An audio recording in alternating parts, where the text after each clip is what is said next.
visiting day, kids were like wrapped around their parents' ankles, begging them not to leave. And I was just like, is it over yet? Can you guys go? And I don't know, it was just sort of like my escape place. I lived for camp. So that's definitely my happy place when I think back to my childhood.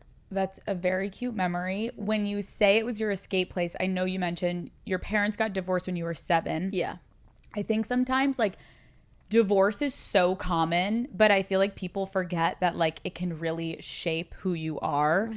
How did your parents' divorce affect you growing up? I feel like for me, I spent a lot of time trying to protect my little brother because he was really, really young at the time. He was like 4 or 5.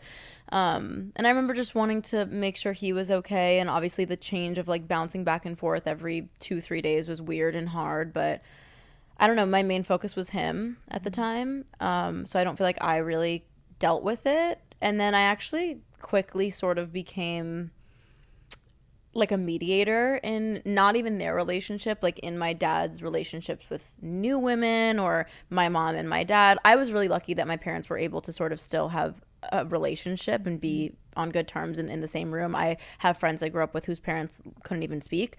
So I was very grateful for that. But I think that that was sort of the beginning of aging me really quickly and growing up really fast, because I was just put in sort of adult positions really young.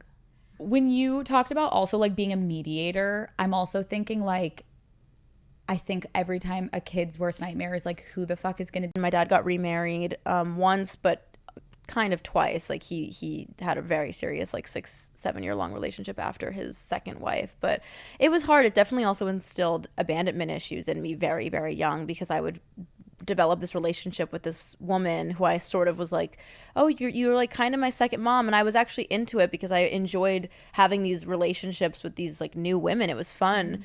And then I would just never see them again. And it was really hard. And I do look back and think that that is like a lot of why I have maybe these like attachment abandonment issues. Yeah.